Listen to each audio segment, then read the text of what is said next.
Contact lens safety. The habits that protect your eyes.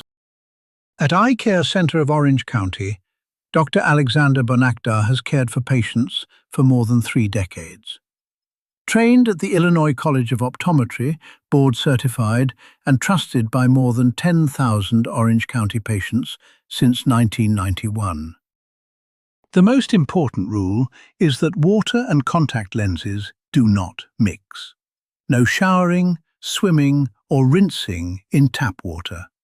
Water carries organisms your eye cannot easily fight off.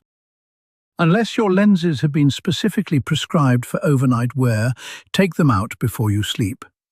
The cornea needs oxygen overnight. Replace your lenses on schedule and replace the case every few months. Use fresh solution every time and never top up what is already in the case. If an eye becomes red, painful, or sensitive to light, take the lenses out and call us the same day. Do not wait to see whether it settles. Call us the same day if something is wrong. An eye that hurts in a contact lens is always worth a phone call.